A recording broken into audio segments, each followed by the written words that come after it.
So, the next episode is Café au Lait. Juggler on the ground. Drake somehow discovered. McTrowell popped up out of her seat, rounded up 3 of the 5 balls dropped by the unicyclist, and began performing a simple but seemingly effortless 3-ball cascade. The prone juggler stared in amazement for a moment before collecting his wits and his unicycle, standing up and dusting himself off. Sparky passed the balls to him one at a time, and he instinctively formed his own cascade with the balls. After a couple of rounds, he stowed them one after the other into a small pouch tucked behind his back. As he bent down to retrieve the final 2 balls, he doffed his beret, exposing a head of charmingly rumpled hair, and performed an elaborate bow with a flourish of the beret. When he straightened up, he took Sparky's hand and kissed it. This one gets her hand kissed a lot. "Francois Leroux, at your service, mademoiselle. Or is it madame?" He winked at Drake. "Is this charming creature your wife?"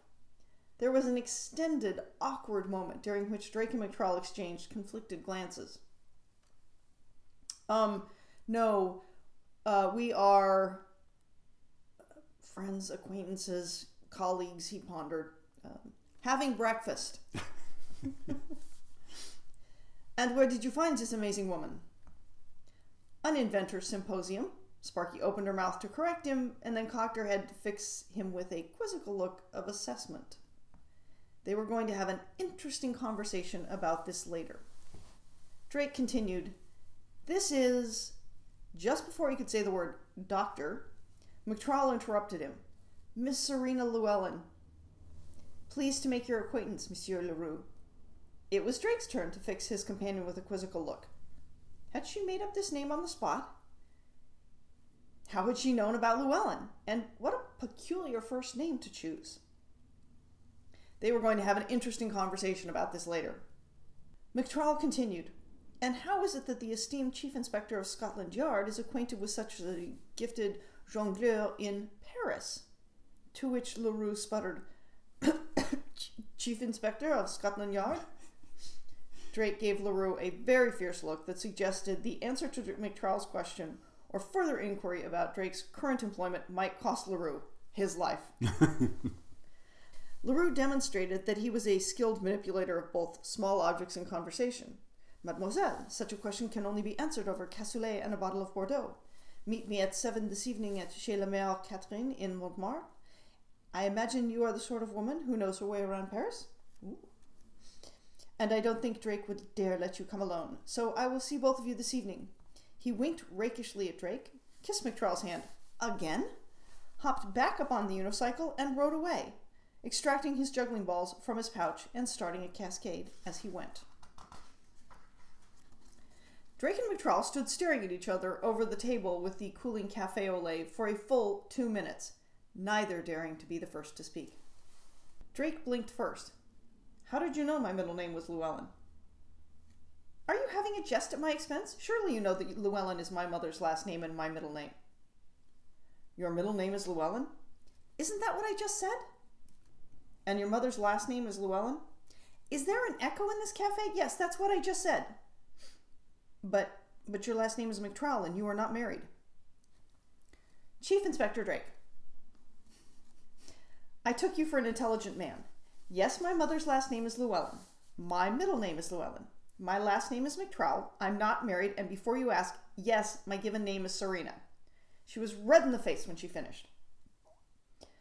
"I beg your pardon, Dr. McTrowell. This is all a bit irregular, though. I suppose I should have expected something of the sort from a woman such as yourself." Oops. "A woman such as myself? And what is that supposed to mean?" Drake had a sinking feeling that his burgeoning relationship with the volatile Dr. McTrowell was about to be over before it started. He took an even breath and tried again. "I did not mean to imply that there is anything inappropriate about you. I am aware that you are an outstanding woman, but you are quite surprising.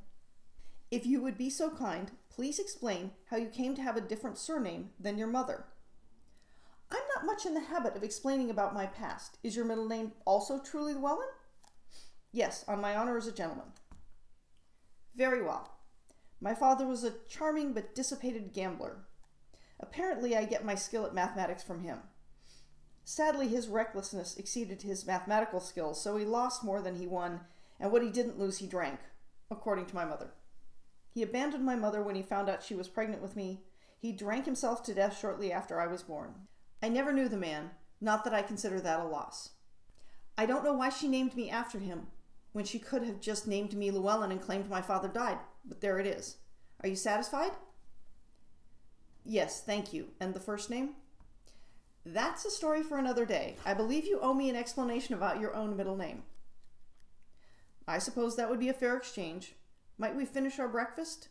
He gestured at their now lukewarm bowls of café au lait. I think I would like that. She sat down and took a big swallow of her café au lait, hoping her day out with Drake was going to improve. It had been going so well until the mishap with the juggler. Drake took a small sip of his drink and pondered how to proceed. It was becoming clear he was not going to be able to dodge explanations of his past for much longer, particularly if he wished to continue enjoying the company of Dr. McTrowell. He chose his next words very carefully. I lived in an orphanage when I was a young lad. I was taken in by an older gentleman, Edwin Llewellyn. In appreciation for his generosity, I assumed his last name as my middle name. McTrowell smiled enigmatically at him and said, I see. Thank you.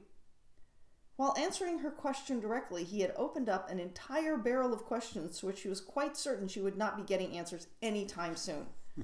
She made a mental note of these questions and formulated a plan to extract the answers slowly over time. And then she smiled enigmatically back at herself. Executing this plan would require frequent contact with the chief inspector over an extended period of time. She didn't mind that idea at all. They finished their breakfast in companionable silence. Sparky dusted the final bits of brioche off her fingers. If this is your first trip to Paris, she studied his face closely to see if it revealed any information regarding this supposition. There's something you really should see. She stood up and waited for him to follow. They walked a few blocks southeast along the rue, and then she turned right. There was a small sign on the side of the building on the corner with an arrow pointing south. Above the arrow, the sign read, Palais du Louvre. And that is the end of Café au Lait. Well, I hope you enjoyed that. What do you suppose is going to happen next? Well, I think the adventures are going to continue. Good guess. So we've been reading from the Bavarian Airship Regatta, and I guess I'll be reading next. I guess you will. Until then. Bonsoir. Bonsoir. Oh, maybe it's bonjour. It's still day, yes? Bonjour. We'll stick with bonsoir.